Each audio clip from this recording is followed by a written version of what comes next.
The wind moved like something broken that wouldn't stop, hollow, restless, full of dust. Elias Monroe stood at the edge of his pasture, one hand on the fence rail, watching a hawk circle high above. The bird caught the dying light in its wings, gold on rust. Below, the fields were bone dry. No rain in 6 weeks, and the last calf he tried to raise had been taken by coyotes before its third breath. He spat in the dirt and watched it vanish. That, too, felt like something prophetic. He didn't speak often anymore. Not since Eliza. Folks said the dead shouldn't be carried like saddle packs, but Elias carried her all the same, across every sunrise, through every dream. He didn't visit her grave because she wasn't in the ground. She was in the silence of the house, the weight of cup set for no one, the quilt folded neat where her hands used to rest. The clothes were piling up again. A worn flannel torn at the elbow, a winter coat with its lining peeled back like a wound. Eliza used to stitch them after supper, humming something that didn't belong to any church. He didn't know how to sew, and the tailor in town had been buried last spring with his needle in debts. He rode into town that afternoon with the coat bundled under his arm. The horse was getting old, ribs showing, but still proud in the neck. Elias nodded at no one in particular as he passed the saloon. A few eyes followed him, some curious, some bitter. The land didn't take kindly to those who didn't talk, and Elias had always been the quiet sort, or had made it worse. Inside the general store, Mr. Garvey leaned on the counter, polishing a bottle he didn't intend to sell. Elias laid the coat down and cleared his throat. Need this stitched. You know someone? Garvey paused, then looked to the window, where a young black woman walked slowly down the edge of the street, her boy in tow. They carried nothing but a rolled-up blanket and the kind of silence that begged not to be pitied. That widow, Holt, I think, got a hand for mending, or so I heard, lives near the tracks in one of the old rail sheds. Elias glanced at the coat, then the window. She decent? Garvey shrugged. She's starving. Decency's a luxury. Elias found the shed before sunset. It was leaning on itself, part wood, part scrap tin, all sorrow. Smoke rose weakly from a rusted stovepipe. He dismounted, coat under his arm, and knocked once on the bent doorframe. The child opened it, bare feet, sharp eyes, maybe 7 or 8. The woman stepped into view behind him. She had the kind of beauty that grief couldn't touch, but hunger could. Hollow cheeks, cracked lips, posture straight as a spine ought to be. She wore a plain dress and a shawl patched like a prayer. Her hands were busy before her mouth was. I don't do favors. Wasn't a skin for one. They stared for a moment. The wind muttered around them. Elias offered the coat. Need it stitched. Winter's coming. She took it like it might bite. Fingers ran over the torn lining, brushing lightly as if to test the truth of the damage. I need 3 days. Thread's near gone. Elias reached into his coat and pulled out 2 silver dollars. He didn't offer them, just laid them on the edge of the doorframe. What's your name? She asked, not reaching for the money. Elias Monroe. I'm Miriam. She didn't say thank you. He respected that. Pride had teeth sharper than any hunger. He left without asking anything more. 3 days passed slow like tarred-down bark. Elias worked the fence, watered the few bitterroot vegetables that still dared to grow. At night, he drank from the bottle Eliza used to scold, and he spoke to the dark like it owed him answers. On the 3rd day, the widow returned. She came walking, boy behind her, carrying the coat neatly folded and bound with a single string. She didn't knock, just stood by the post outside the barn, her head held high. I'd done what I could. Elias took it and unfolded the wool. The lining had been reinforced. The torn edge stitched clean with small, invisible seams. Better than new. You're good at this, he said. She nodded once, her eyes moving past him to the hills behind the house. Would have been better if I had more thread. I got more clothes, he said, then paused. You want the work. Miriam looked to her boy. He was picking at the wooden fence post, carving patterns with a dull nail. She didn't smile, just straightened her shoulders. I want food. I want shelter. I want my son to sleep without shivering. Elias nodded. I'll bring the rest tomorrow. You eat here before you go. He didn't ask permission. She didn't argue. Inside, the fire was already going. He ladled stew into bowls and set the table with 3 settings. Miriam paused at the threshold like it might be a trap. Elias only poured water and gestured. They ate slow in silence. The boy, Noah, she finally said, devoured his stew, cheeks flushed with warmth for the first time in what must have been days. Elias watched them, not intrusively, but with something like awe, like he'd found a page of a book he didn't remember owning. After they'd gone, he stood in the kitchen, coat in hand. His fingers traced the stitches, clean and firm. He closed his eyes. Eliza had sewn like that, once, before the sickness, before the silence. He hung the coat by the door and sat for a long while by the fire, listening to the wind. But the sound had changed somehow, still restless, but not broken, not anymore. The first frost came quiet. No fanfare, just a silver crust over the porch rails, a bite in the wind that made the horses huddle tighter in the barn. Elias woke before dawn, as he always did, and stood on the back step with coffee in hand, watching his own breath curl into nothing. He'd meant to fix the hinge on the chicken coop, meant to mend the porch rail, replace the cracked lantern, but his days had started filling up in ways they hadn't before. Miriam came twice a week now, sometimes 3. She didn't ask permission. She didn't have to. She brought bread that was more crust than loaf, a handful of herbs wrapped in cloth, and that quiet kind of diligence that made a man feel like a fool for ever letting things fall apart.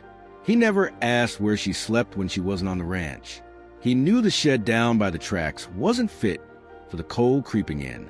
But Miriam wore her silence like a second skin, and Elias wasn't the kind to peel it back. Noah had taken to the land quicker than expected. He followed Elias on fence rounds, ran errands to the well, carried feet and arms too small but determined. Once, Elias watched him trace something in the dirt with stick, 2 stick figures standing under a tree, holding hands. The boy looked up, caught Elias watching, and quickly scrubbed it out with his heel. Neither of them said a word. There were still stairs in town. Last time Elias came in for nails, a man by the name of Collier muttered something about folk not knowing their place. Elias let it pass. But later that week, Miriam returned with a bruised cheek and a cracked locket she didn't wear again. She said she'd slipped on the ice. He didn't press. But that night, he took his rifle out and cleaned it slow, methodical, until the steel caught firelight like a threat. Another time, she asked him if he'd ever been in love. He said, once, long time ago. She didn't ask more. It wasn't all ease. Miriam had thorns. She snapped when spoken over, grew cold when offered help, pried like barbed wire. Elias had once offered to fix her boots. She didn't come by for 2 weeks after that, returned only when Noah showed up alone, shivering, asking for salt. One morning, while mending the split hem of a curtain, Miriam found an old photograph tucked behind the windowsill. A girl, maybe 10, with a braid down her back and a gap-toothed smile. She held it carefully, not asking. Elias saw her holding it and froze.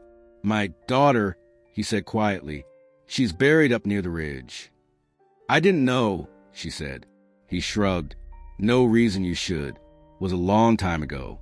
She looked at the photo a moment longer, then slid it back without comment. Elias watched her hands, how gentle they were with something that fragile. By mid-autumn, the ranch had begun to resemble something close to lived in. The chickens laid more. The roof leaked less. Noah laughed once, and Elias didn't flinch at the sound. But nothing good goes on unnoticed. It was near dusk when Bo Raskin showed up, spurs jangling like wind chimes made of threats. The deputy wasn't fond of Elias. Hadn't been since the war. Said man, who stood on both sides, had no spine. He didn't dismount, just leaned on his saddle horn and squinted toward the house, where Miriam's shadow passed behind the curtain. She yours? He asked. Elias wiped his hands on a rag. She works here. Looks like more than that. Elias didn't answer. Bo spat. Folks don't like seeing lines blurred. Not out here. Then they ought to quit looking. Bo's smile was slow and sour. Just remember who signs the law around here. and who don't. He rode off with the kind of swagger men borrow from fear. Later that night, Miriam sat by the fire, mending a torn sleeve while Elias sharpened his blade. The tension in the room hung like smoke. She didn't ask what Bo said. Maybe she already knew. "I can go," she said finally. "Ain't tethered here." Elias stared into the hearth. "I didn't ask you to stay, but I'd notice if you left." She looked at him. Not soft, not wide-eyed, just searching. "You'd notice," she said. "That's more than I used to." They sat like that for a while, the quiet crackling around them. Outside, the wind shifted. Winter was coming in full, but for the first time in years, Elias wasn't dreading the cold. Not because it would be easy, but because it wouldn't be his alone. The smell hit him first. Burned timber, bitter smoke curling on the dawn wind, like a bad omen. Elias stepped out barefoot, rifle in hand, and saw it. The barn door had been splintered, one wall scorched black from where the fire hadn't caught. A crude shape had been painted across the wood in ash and mud, a crooked cross, smeared like a curse. No animals lost, but the message was clear. They weren't wanted. Noah stood at the fence in his too-big coat, eyes wide but dry. Miriam came running from the far side of the pasture, apron fluttering, knife still clutched in her hand. Elias didn't have to say anything. The boy didn't ask. There was no mistaking what this was. Hate didn't always ride in with torches. Sometimes it left its teeth in silence. They worked together to salvage what they could. Miriam shoveled out charred hay. Elias replaced a shattered hinge. Noah swept the ashes into neat piles. No one spoke of leaving, though the unspoken question hung heavy over each task. Was it worth staying? Later that day, Elias rode into town. He stopped at the sheriff's office, asked if anyone had seen smoke. Bo Raskin was there, leaning back in the deputy's chair like he owned it. "Accidents happen," Bo said without looking up from his ledger. Elias stared at him. "Nothing accidental about what was painted on my barn." Bo finally met his eyes. Man ought to think about the company he keeps, especially if that company don't belong. Elias's jaw tightened. "You threatening her?" "No," Bo said, too slow. "I'm telling you what the wind's already whispering. This land's got memory. Some stains don't wash out." Elias left before his hands got him jailed. That evening, he found Miriam sitting under the tree at the edge of the field. Noah was asleep inside, belly full of stew and body wrapped in one of Elias's old flannel shirts. She didn't turn as he approached, just kept her hands clasped, fingers knotted together, like she was praying, but didn't believe it would help. "You could leave," Elias said softly. "You still got time." She shook her head. "We run. We teach him to run. I want him to know how to stay, even when the world says don't." He sat beside her. "Then we stay." A frost came that night, meaner than before. The air outside cracked like glass beneath a boot. They took shifts watching the windows, lantern burning low, rifle propped near the door. But nothing came, just the cold. Days passed. Repairs were made. The barn stood again, uglier but stronger. Elias hired a drifter to help with hauling hay from a far town. Man went by Grady, with a limp in his left leg and a coin-flip smile. Claimed he'd fought in the war too, but never said which side. Elias didn't ask. At first, it went fine. Grady worked hard, didn't speak much. But something about the way his eyes tracked Miriam, how his voice changed when she passed, made Elias uneasy. One afternoon, he caught the man staring too long, while she bent to gather spilled feed. Elias called him on it, quiet and sharp. Grady just laughed. Didn't know she was taken. "She ain't property," Elias said. Grady spat near Elias's boots. "That what you tell yourself at night?" He was fired before sunset. 2 nights later, Elias woke to the sound of boots outside the window, more than one pair. Miriam grabbed Noah, holding him close. The lantern was snuffed. Elias crept to the door, rifle in hand, heart pounding not with fear, but fury. They came in fast. 3 of them, Grady among them, the others masked but stinking of drink and cruelty. One carried a length of rope, another a rusted blade. They weren't here to steal. Elias fired once. Hitting the first man in the thigh, He went down howling, but the others surged in. Grady lunged at Miriam, knocked her into the table. Noah screamed. Dishes shattered. Elias tackled the second man, slammed his head into the stove edge. The blade clattered across the floor. Miriam, bleeding at the brow, scrambled up and grabbed it. She drove it into Grady's shoulder. Deep and certain, no hesitation. He howled and fled through the broken door. The silence after was worse than the fight. Blood on the floorboards. Noah shaking. Miriam panting through clenched teeth. Elias looked down at his hands. One knuckle split. Warm blood, not his own, dripping from his wrist. "I should have killed him," he said, voice low. They fell into rhythm. Not comfort. Comfort was too soft a word. But something shaped like it. Shared space. Shared silence. He brought her torn shirts and thread. She brought him stew that tasted like memory. Sometimes they talked, mostly in fragments. One evening by the hearth, he asked about Noah's father. Her fingers paused over the hem she was stitching. "Dead," she said. "He gambled more than he prayed. Died like both." Elias nodded. That was the end of it. They didn't traffic in pity. "You did what mattered," Miriam said, wiping her face. "You didn't let him take anything." They buried one man before sunrise. The others had fled, but Elias knew they'd talk. Word would get out. There'd be questions. There might even be lawmen. But in that moment, with Miriam's hand resting on his, Noah asleep again by the fire, the fear didn't carry the weight it used to. Outside, snow began to fall, not heavy, but enough to soften the earth, enough to muffle footsteps. Elias stepped onto the porch, lit a cigarette with shaking fingers, and stared out across the field. He wasn't sure what was coming next, but for the first time, he knew who he'd face it with. The snow didn't melt. It gathered, quiet as guilt, blanketing the fields and fencing in a hush that felt holy. The ranch sat bruised but breathing. The barn patched and standing. The porch swept clean. Smoke curled from the chimney like a steady promise. But the peace was thin, fragile, the kind that comes after violence, not before more. Elias hadn't slept right in a week. Each creak in the floor, each gust against the windows, twisted in his gut like wire. But Miriam stayed, and Noah, now carrying kindling in his arms like a man instead of boy, hadn't spoken of leaving since the night the men came. The blood had been scrubbed out of the wood. The quiet had returned, but not the kind Elias used to know. This one had company. Miriam stood in the kitchen that morning, kneading dough like it owed her something. She hummed under her breath. Off-key, but real. The cut above her eye was healing, but the shadow behind it hadn't faded. She didn't flinch anymore when the wind slammed the shutter, but her hand still drifted to the knife drawer when it did. Elias set a bucket of water by the stove.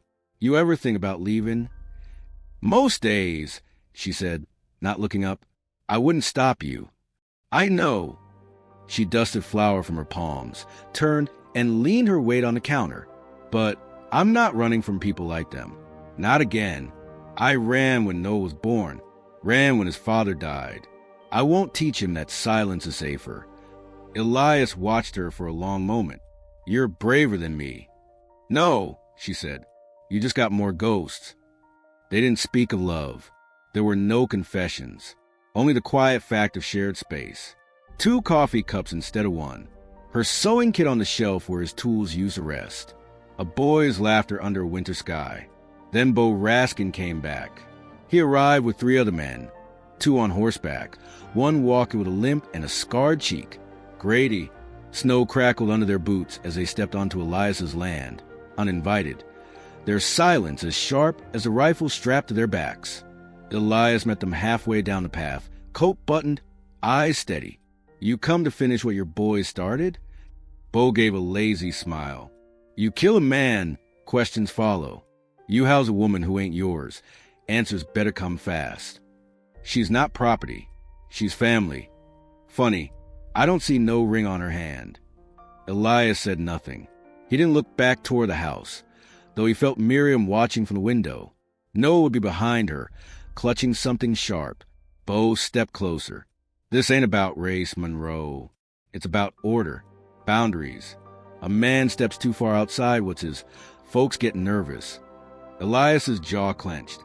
You here as the law or as a coward? Bo's grin slipped. I'm here for justice. Then you should have come when your boy is broken with ropes and blades. Town don't see it that way. Then the town's blind.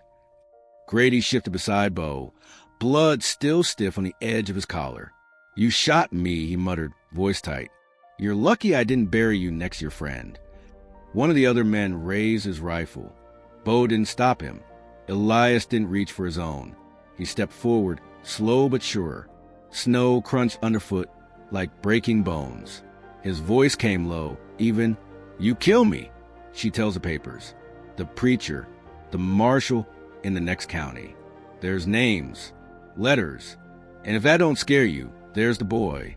And he remembers every face that came into our home that night.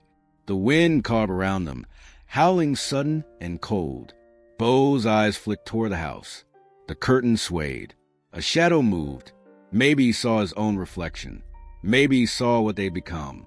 Grady spit in the snow. Ain't worth it. Bo hesitated, then nodded once. Turned his horse around. You're alone, Monroe. Elias watched them ride off without a word. Not until their figures vanished into treeline did he let out the breath he'd held. That night, Miriam sat beside him on the porch. The boy was asleep by the hearth, curled like a pup. Elias handed her a mug of coffee, her fingers brushing his with a quiet certainty. You think they'll come back? She asked. I think they already lost, he said. The stars were out, clear and sharp, the kind of cold that split wood and made men honest. I was thinking, she said after a while, about your name. What did it mean if I took it? He looked at her, really looked, not just her strength or her defiance, but her tiredness, her warmth, the lines around her eyes that hadn't been there when she first arrived. You'd have to sew Monroe onto every damn shirt. I'd manage. He smiled, a real one, the kind that pulled something loose in his chest. They said nothing more. Didn't need to. The decision had already been made in shared silence and broken bread. In the days that followed, they patched more than roofs. They planted winter onions, painted the porch, rebuilt the shed into something livable. Noah carved a wooden hawk and nailed it to the barn. Miriam stitched curtains for every window, soft yellow fabric that caught the sun like spring. One morning, the boy looked up from feeding the hens and called, Pa! The rooster's limping. Elias turned. The name hit him like a bullet, clean, fast, final. He didn't correct him. Later, he told Miriam. He called me Pa. She just smiled, and in that smile, years passed and softened. The land would stay rough. The town wouldn't forget. But in the house on the hill, 3 souls had found something that couldn't be burned out or chased away. Family stitched together, thread by thread, blood or not, forever.